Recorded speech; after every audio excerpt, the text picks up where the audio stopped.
Welcome back guys. आज हम class 10th science के चैप्टर 8 का पार्ट 2 पढ़ेंगे। इससे पहले हमने पार्ट 1 पढ़ा था जिसमें हमने इस चैप्टर का इंट्रोडक्शन करा था। ठीक है, तो अब हमें पढ़ना है 8.2 से, जिसमें हमें क्या पढ़ना है, mode of reproduction used by single organism. मतलब जो यूनिसेलुलर ऑर्गेनिज्म होते हैं वो किस तरीके से रिप्रोडक्शन करते हैं, इसको हमें यहाँ पे समझना है। ठीक है, तो उससे पहले आपसे रिक्वेस्ट है, अगर अभी तक आपने चैनल को सब्सक्राइब नहीं किया तो प्लीज चैनल को सब्सक्राइब कर लीजिए, साथ में बेल आइकन को भी दबा दीजिए, जिससे जो भी हम कोई नई वीडियो डालेंगे तो उसकी नोटिफिकेशन आपको सबसे पहले मिल जाएगी। साथ में अगर अभी तक शेयर नहीं किया है और चैनल को वीडियो को लाइक नहीं किया है तो प्लीज लाइक भी कर दीजिए अगर आपको वीडियो ये पसंद आता है तो। ठीक है, तो थैंक यू सो मच। अब हम पढ़ते हैं चैप्टर 8 के पार्ट 2 से। तो यहाँ पे हमें देखना है कि सिंगल ऑर्गेनिज्म जो कि यूनिसेलुलर ऑर्गेनिज्म होते हैं वो किस तरीके से रिप्रोडक्शन करते हैं। तो उसके लिए हमें देखनी है एक्टिविटी 8.1। अब इसको फटाफट देखते हैं। देखो, यहाँ पे हमने सबसे पहले 100 ml पानी लिया, उसमें 10 ग्राम शुगर डाल दी, तो एक शुगर सॉल्यूशन बन जाएगा। ठीक है, फिर इस शुगर सॉल्यूशन का हमने 20 ml इस टेस्ट ट्यूब के अंदर डाल दिया। फिर इस टेस्ट ट्यूब के अंदर हमने चुटकी भर क्या डाल दिया, ईस्ट। ठीक है, ईस्ट इसके अंदर डाल दिया। और फिर क्या कर दिया हमने, इस टेस्ट ट्यूब के ऊपर ना ये कॉटन से बंद कर दिया इसका मुंह। ठीक है, कॉटन लगा दी और इसको ना हमने एक गर्म प्लेस में रख दिया इस टेस्ट ट्यूब को, और 1 से 2 घंटे तक वैसे ही छोड़ दिया वहां पे। उसके बाद हमने क्या किया, इसके अंदर से, ठीक है, इस जो ये क्या कहते हैं, ये जो टेस्ट ट्यूब है ना, इसके अंदर से हमने एक ड्रॉप ली। ठीक है, उस ड्रॉप को हमने यहाँ पे क्या किया, एक स्लाइड में रखा। ये जो स्लाइड है इसके ऊपर रख दिया और इस स्लाइड में हमने इस ड्रॉप को रख दिया। फिर हम ना इसको ना माइक्रोस्कोप में देख रहे हैं, तो हमें क्या ऑब्जर्व होगा, ये क्वेश्चन है। तो देखो ऑब्जर्व क्या होगा, आपने ईस्ट डाली थी। ईस्ट क्या है, एक यूनिसेलुलर फंगस है। ठीक है, ईस्ट क्या है, ध्यान रखना, एक यूनिसेलुलर फंगस होती है। तो ये रिप्रोड्यूस कैसे कर रही है, ये रिप्रोड्यूस कर रही है बाय फॉर्मिंग बर्ड्स। ये क्या करती है, बर्ड फॉर्मेशन करती है। ठीक है, तो जब हम माइक्रोस्कोप में देखेंगे तो हमें क्या दिखेगा, ईस्ट ना अपने चारों तरफ क्या बना रही है, बर्ड बना रही है। ठीक है, बर्ड क्या होती है, एक्चुअल में आउट ग्रोथ होती है। जैसे मतलब मान लो अगर ये ईस्ट है ना, तो इसके चारों तरफ ऐसे ऐसे गोल गोल से ऐसे स्ट्रक्चर बनेंगे, ये होती है बर्ड। और ये बर्ड यहाँ से फिर अलग होके एक नई क्या बना देगी, ईस्ट बना देगी। ठीक है, तो ये रिप्रोडक्शन कहलाता है बर्डिंग। क्लियर है। एक्टिविटी 8.2 देखते हैं। यहाँ पे आपने क्या किया, एक ब्रेड ली, ब्रेड को ना फिर आपने क्या किया, कूल मॉइस्ट और डार्क प्लेस में रख दिया। और फिर क्या किया आपने, उसके ना सरफेस को ऑब्जर्व किया by magnifying lens. Magnifying lens लेते हैं ना, उसकी मदद से आपने उसको देखा। तो ठीक है, और ये ऑब्जर्वेशन आपको कब तक देखनी है, फॉर अ वीक, एक हफ्ते तक देखनी है।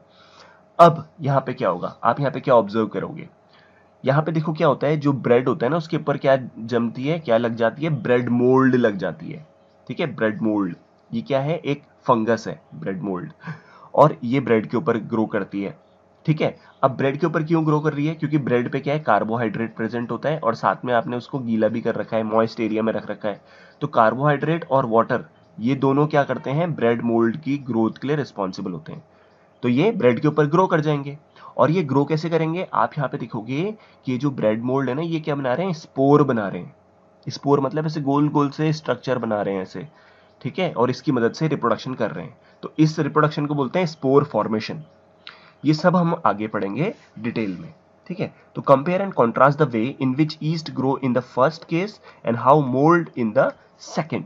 तो आप यहाँ पे देख रहे हो कि पहले केस में ईस्ट कैसे रिप्रोड्यूस किया था, बाय बडिंग, और दूसरे केस में जो मोल्ड है, जो कि फंगस है, वो कैसे ग्रो करी थी, by the help of spore formation. ठीक है, तो ये पॉइंट यहाँ पे आप नोट कर लेना, इंपॉर्टेंट है। Having discussed the context in which reproduction process work, let us now examine how different organisms actually reproduce. अब हम यहाँ पे देखेंगे कैसे कैसे जो organism है वो reproduce करते हैं. The mode by which various organisms reproduce depend on the body design of the organism. अब देखो किसी भी organism का body design कैसा है, उसकी body की shape कैसी है, उस पर depend करता है कि वो कैसे reproduce करेगा. ठीक है, तो सबसे पहले बात करते हैं 8.2.1 fission. तो fission क्या है, एक reproduction का तरीका है, तो इसको देखते हैं।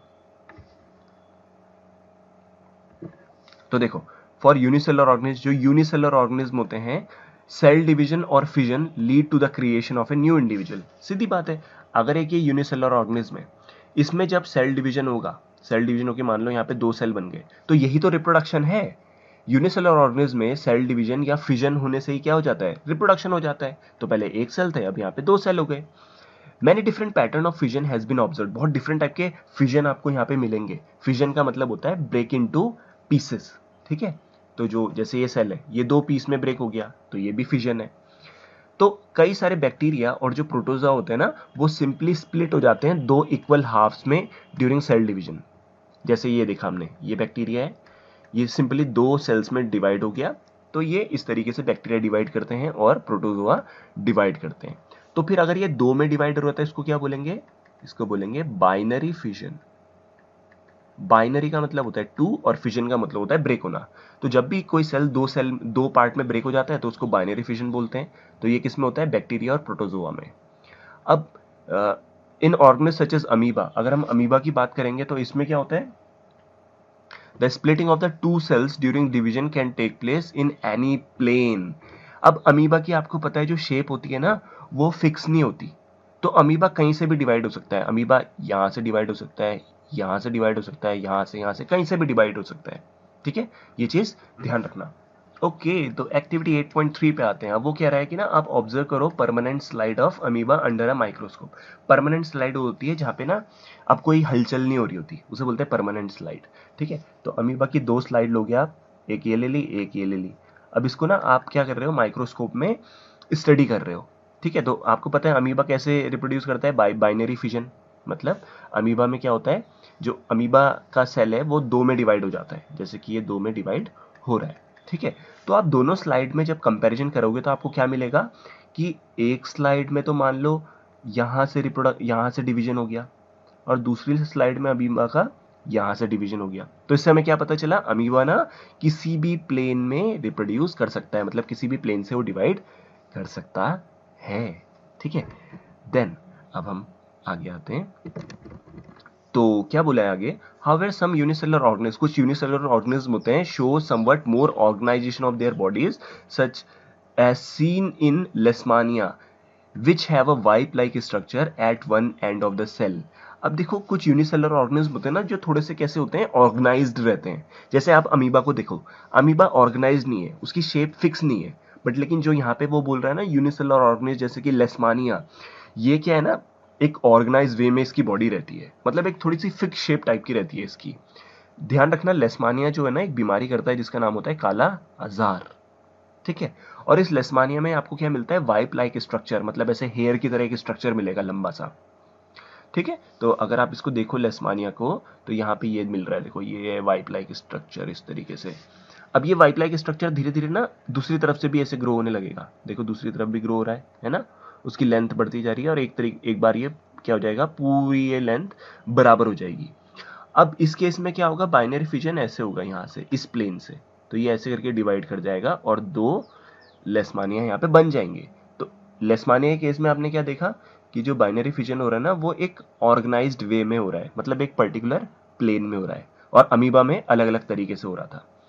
इन such organism binary fission occur in a definite orientation in relation to these structure. तो स्ट्रक्चर के बेसिस पे यहाँ पे एक डेफिनेट ओरिएंटेशन में ही बाइनरी फिजन होता है, जैसे कि इस प्लेन में हो रहा है, इस तरीके से हो रहा है, ठीक है।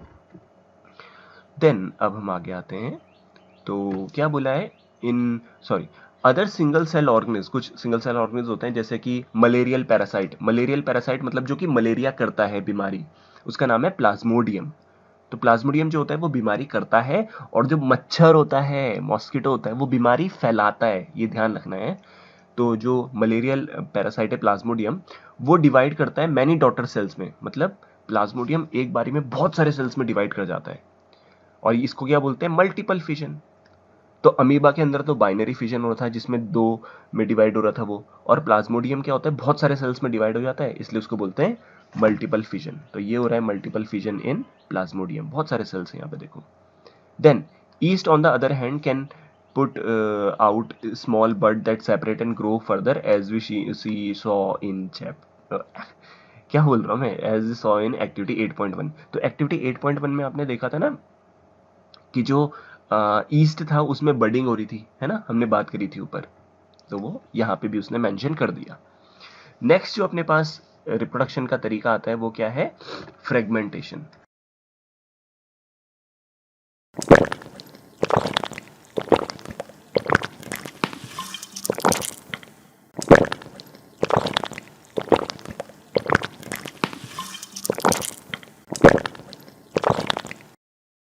ठीक है, फ्रेगमेंट क्या होता है, टुकड़े, ठीक है, तो फ्रेगमेंटेशन मतलब टुकड़ों में टूट जाना। तो देखते हैं इसको।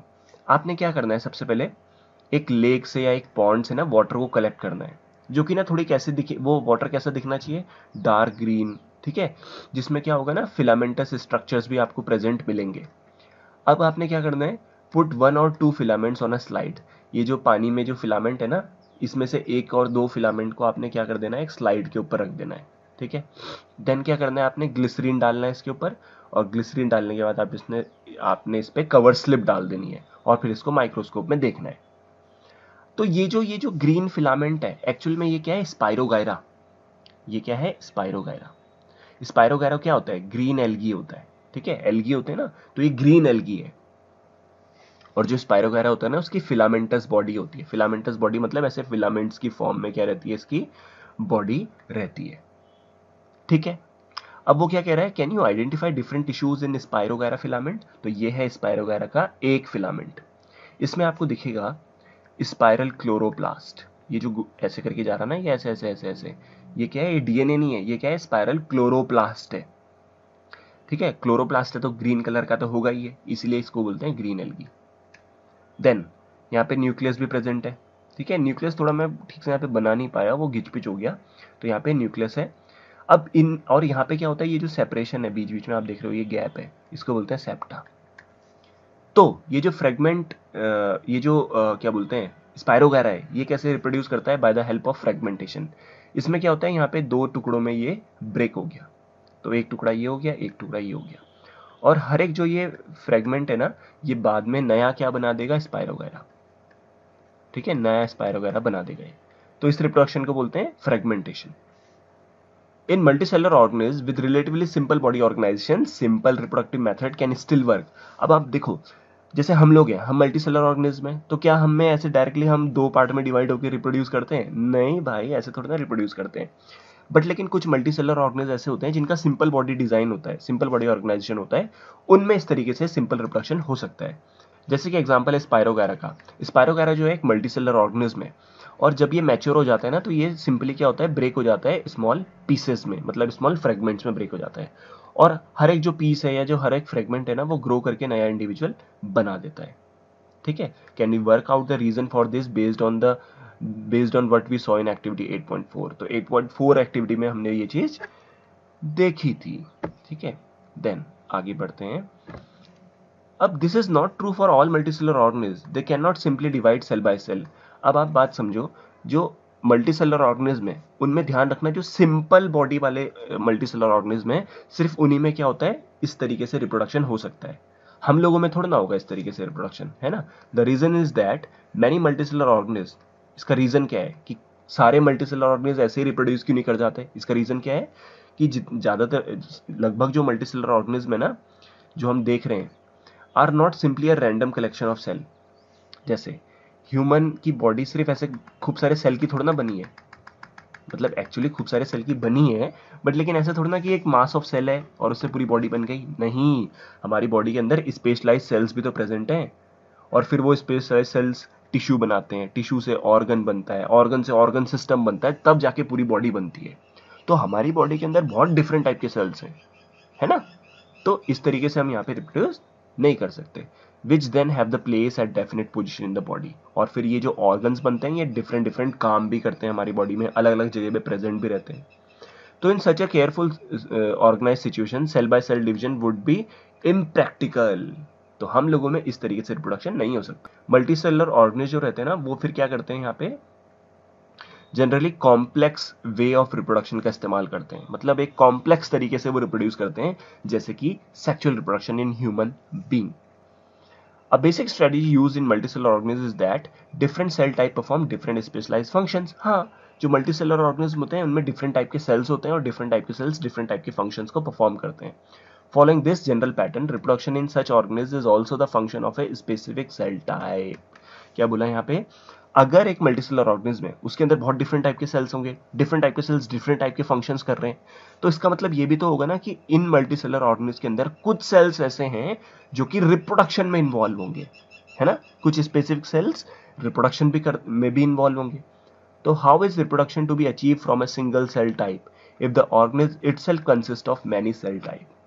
अब अगर आप एग्जांपल लेते हो ह्यूमन बीइंग का, ठीक है, तो ह्यूमन की बॉडी तो बहुत डिफरेंट टाइप के सेल से बनी है, बट लेकिन ह्यूमन की बॉडी में कुछ ही ऐसे सेल्स हैं जो कि रिप्रोडक्शन में इन्वॉल्व होते हैं। जैसे कि आप देखोगे वहां पे आपने पढ़ा होगा अगर स्पर्म्स एंड ओवम्स के बारे में, तो वो रिप्रोडक्शन में इन्वॉल्व होते हैं। The answer is that there must be a single cell type in the organism that is capable of growing, proliferating and make other cell type under the right circumstances. तो multicellular organism के अंदर कुछ sales ऐसे होते हैं जो कि reproduction में इन्वॉल्व होते हैं, सारे के सारे सेल्स रिप्रोडक्शन में इन्वॉल्व नहीं होते, ठीक है। देन अब हम आते हैं एक नए टॉपिक पे जो है कि है रीजनरेशन, ठीक है। चलो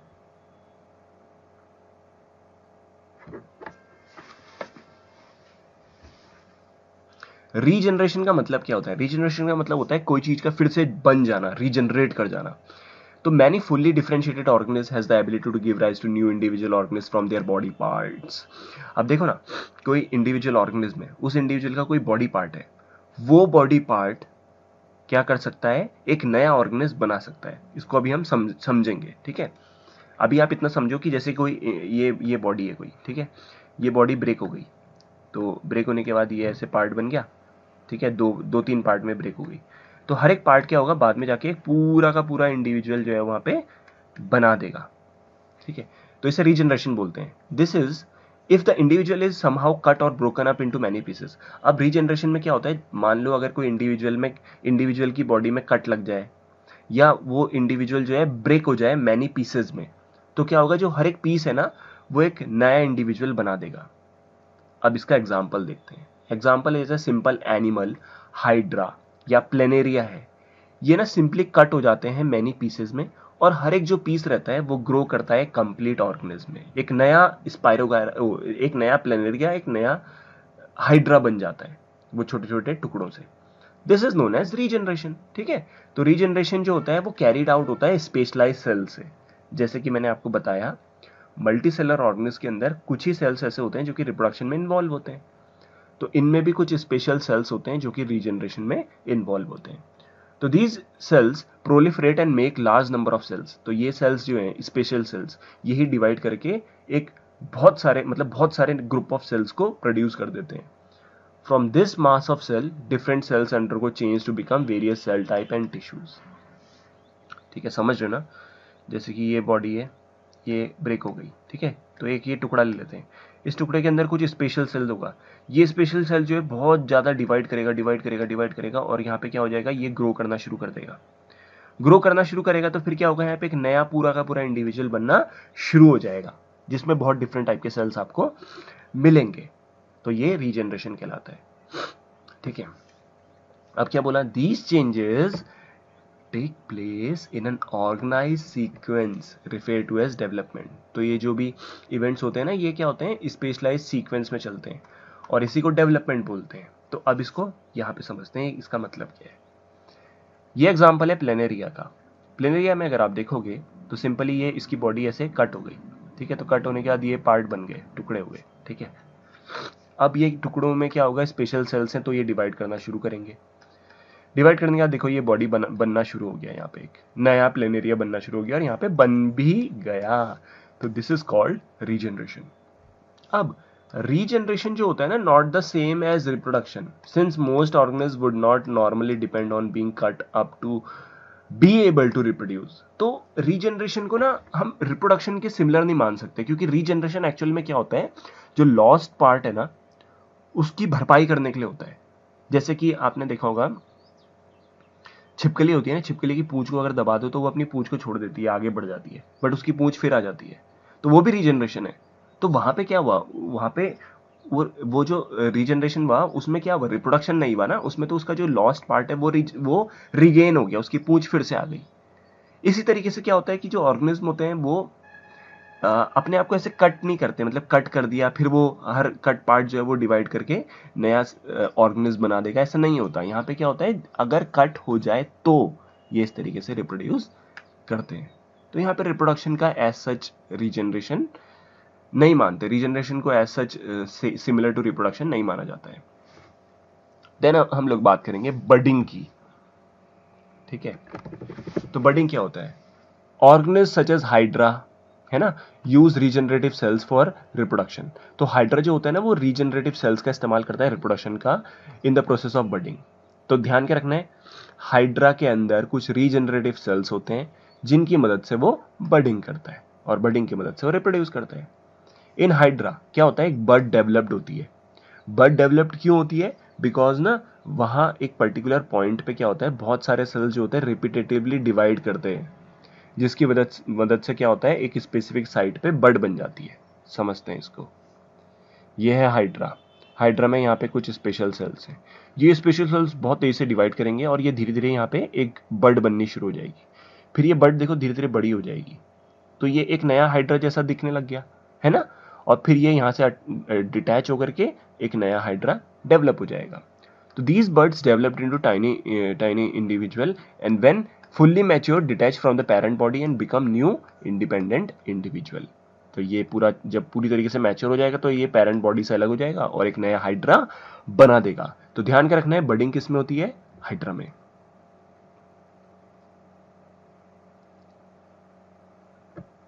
देन हम लोग बात करते हैं वेजिटेटिव प्रोपोगेशन की। देखो वेजिटेटिव प्रोपोगेशन जनरली ना प्लांट्स में मिलता है। और वेजिटेटिव प्रोपोगेशन क्या होता है, एक ऐसा टाइप का रिप्रोडक्शन जिसमें वेजिटेटिव पार्ट्स इन्वॉल्व होते हैं। अब व्हाट आर वेजिटेटिव पार्ट्स? ये होते हैं root, stem and leaves. Generally ये जो पार्ट्स होते हैं ना, ये सेक्सुअल रिप्रोडक्शन में तो इन्वॉल्व होते नहीं है, तो इनको बोलते हैं वेजिटेटिव पार्ट्स। बट अगर इन पार्ट्स की मदद से रिप्रोडक्शन होने लगे तो उसको बोलते हैं वेजिटेटिव प्रोपोगेशन। तो देयर आर मेनी प्लांट्स जिसमें ना जो पार्ट होते हैं रूट, स्टेम और लीफ, ये डेवलप हो जाते हैं एक नए प्लांट में अंडर एप्रोप्रिएट कंडीशन। तो ये रिप्रोडक्शन में इन्वॉल्व हो रहे हैं। Unlike in most animal, plant can Indeed use such a mode for reproduction. Animal में ये चीज नहीं मिलती है, प्लांट में मिलती है चीज। This property of vegetative propagation is used in methods such as laying or grafting to grow many plants like sugarcane, rose or grapes for agriculture purpose। अब इसको समझते हैं। देखो ये है गन्ना, शुगरकेन। इस शुगरकेन गन्ने में आपने देखा होगा ऐसे करके जैसे डिवीजन रहते हैं यहाँ पे ऐसे ऐसे, जिसमें हम तोड़ते हैं, मतलब जहाँ से हम तोड़ते हैं इसको, वो यही तो रहता है, ठीक है। तो क्या हुआ यहाँ पे, इसमें आप देखोगे ना, यहाँ पे आपको एक ऐसे बर्ड मिलती है, ऐसे ग्रीन कलर का ऐसे पार्ट मिलता है। तो ये क्या है, बर्ड है। तो मान लो आपने क्या किया यहाँ पे, इसको ऐसे काट दिया, इधर से काट दिया, तो ये टुकड़ा मिलेगा। इस टुकड़े में क्या है, ये बर्ड प्रेजेंट है। अगर आप इस टुकड़े को सॉइल में डाल दोगे तो क्या होगा, एक नया गन्ना बन जाएगा, ठीक है। तो यहाँ पे आपने क्या किया, स्टेम की मदद से एक नया शुगर केन डेवलप कर दिया। तो ये वेजिटेटिव प्रोपोगेशन है, ठीक है।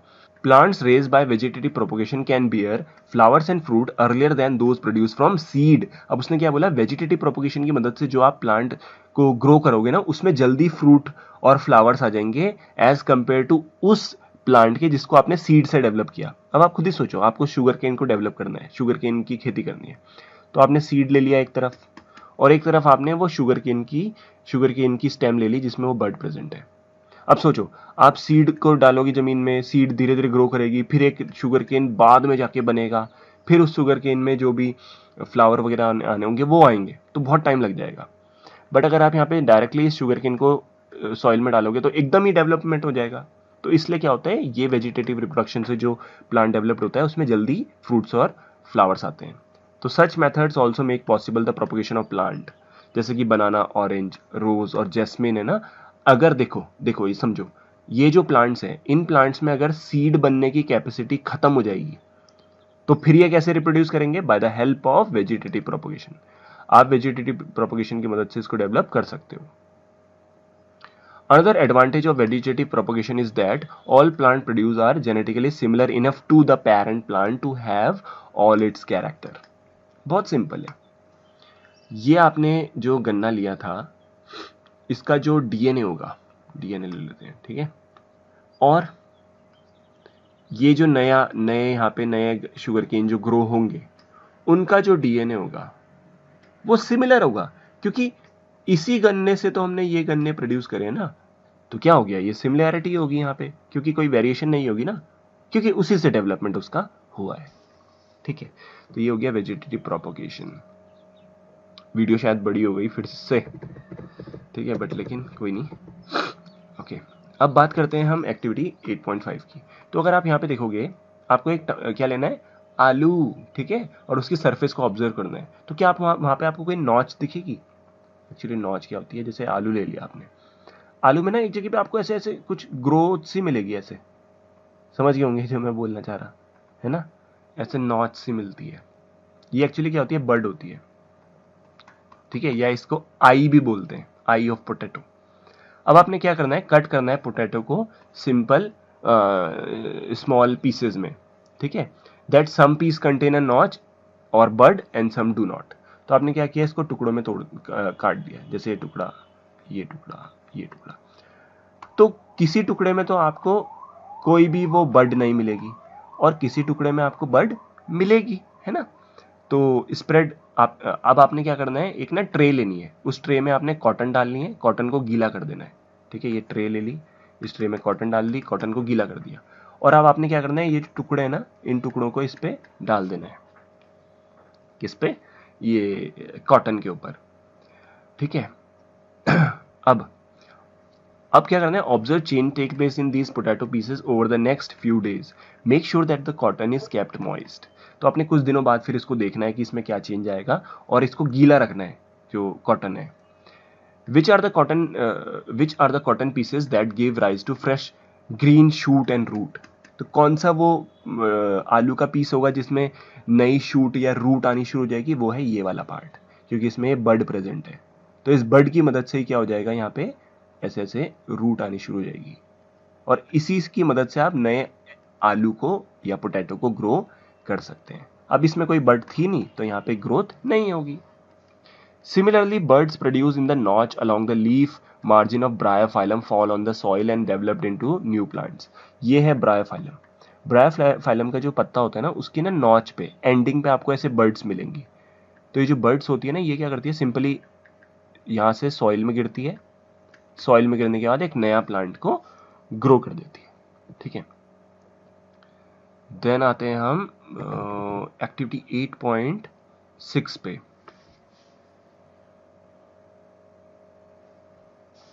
तो एक्टिविटी 8.6 क्या कहती है, एक मनी प्लांट लो, ठीक है, cut some pieces such that they contain at least 1 leaf. तो आपने मनी प्लांट के कुछ टुकड़े कट कर देने, और हर टुकड़े में ना एक लीफ तो होना चाहिए। Cut out some other portion between 2 leaves. आपने 2 लीव्स के बीच का पोर्शन कट करना है। Dip one end of the all pieces in water and observe over the next few days which one grow and which rise to fresh leaves. What can you conclude from the above observation. इसको समझना, देखो ये money plant है, इस money plant में आपने क्या किया, एक तो यहाँ पे कट कर दिया, यहाँ पे कट कर दिया, तो ये टुकड़ा आपको मिला 2 लीव्स के बीच में जो कट किया, तो यहाँ पे कोई भी लीफ नहीं है, ठीक है। और यहाँ पे जब आपने कट किया ये वाला, तो इसमें आपको ये इस टुकड़े में लीफ मिलेगी। फिर आपने क्या किया, इस टुकड़े को आपने वाटर में डाला और इस टुकड़े को वाटर में डाला, तो कौन सा ग्रो करेगा, ये वाला नहीं करेगा, क्योंकि इसके अंदर लीफ नहीं है। लीफ नहीं है तो इसमें फोटोसिंथेसिस नहीं होगा, इसमें लीफ है तो ये फोटोसिंथेसिस करेगा और ग्रो करेगा, ठीक है। ठीक है, अब आगे देखते हैं। देन बात करते हैं टिश्यू कल्चर की। टिश्यू कल्चर एक तरीका होता है जिसकी मदद से आप ना नए प्लांट्स को ग्रो कर सकते हैं। अब इसमें आप क्या करते हो, देखो जैसे कि एक ये प्लांट है, इस प्लांट में ये नई ब्रांच बन रही है, तो इस ब्रांच की जो टिप है ना, वहां से आपको सेल लेना है, ठीक है। इसको सेल को ले लिया आपने, फिर इसको ना आपने इस सेल को आप आर्टिफिशियल मीडियम में डाल दोगे। इस सेल को आपने क्या किया, आर्टिफिशियल मीडियम में डाल दिया, और इस मीडियम में आपने हार्मोन्स भी डाल दिए ग्रोथ के लिए, ठीक है। तब क्या होगा कि ये जो सेल हैं ये बहुत तेजी से डिवाइड करना शुरू करेंगे। ये सेल जब तेजी से डिवाइड करेंगे तो ये ना क्या है, यहाँ पे एक छोटा सा प्लांट बना देंगे, ठीक है। और फिर इस प्लांट को आप यहाँ से निकाल के जब सॉइल में डालोगे, तो क्या होगा, एक पूरा का पूरा नया प्लांट बन जाएगा जो कि डिजीज फ्री होगा, ठीक है। अब ये समझना, मान लो इस प्लांट के अंदर, ये जो पेरेंट प्लांट है इसके अंदर पूरी बीमारी हो चुकी है, बट ये जो ग्रोइंग पार्ट होता है ना, जैसे कि नई नई ब्रांच बन रही है, इसकी जो टिप होती है, यहाँ पे जो मेरिस्टेमेटिक सेल्स होते हैं, 9th में पढ़ा होगा, उनमें बीमारी अभी तक नहीं पहुंची है, तो उन सेल्स की मदद से आप क्या कर सकते हो, एक नया प्लांट यहाँ पे बना सकते हो जो कि डिजीज फ्री होगा, ठीक है। ये टेक्निक जनरली ना ऑर्नामेंटल प्लांट्स के लिए यूज होती है जो कि सजाने के काम आते हैं। देन अब हम आते हैं लास्ट पॉइंट टॉपिक पे, जिसका नाम है स्पोर फॉर्मेशन। चलो स्पोर फॉर्मेशन देखते हैं। Even in many simple multicellular organism specific reproductive parts can be identified. तो जो मल्टीसेलुलर ऑर्गेनिज्म होते हैं जो कि सिंपल होते हैं, उनके अंदर भी ना आपको कुछ स्पेसिफिक रिप्रोडक्टिव पार्ट मिलते हैं जो कि रिप्रोडक्शन में इन्वॉल्व होते हैं। The thread like structure that develop on the bread in the activity 8.2, हमने देखा ना ब्रेड मोल्ड ग्रो करी थी एक्टिविटी 8.2 में, तो उसी के बारे में यहाँ पे बात कर रहे हैं। ठीक है, तो थ्रेड लाइक स्ट्रक्चर जो आपने वहां पे देखा था वो एक्चुअल में क्या होता है, राइजोपस होता है। Above are the hyphae of the bread mould Rhizopus, तो वो ब्रेड के ऊपर राइजोपस ग्रो किया था। They are not reproductive parts. On the other hand, the tiny blob on a stick structure are involved in reproduction. The blob are sporangia, which contain cells or spores that can eventually develop into new rhizopus individual. अब ये समझना, ये Rhizopus, इस Rhizopus में देखो बहुत सारे structure हैं।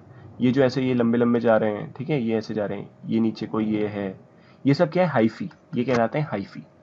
इसके ऊपर अगर आप देखोगे तो आपको एक गोल सा जो ऐसे स्ट्रक्चर मिल रहा है, ये कहलाता है स्पोरेंजिया।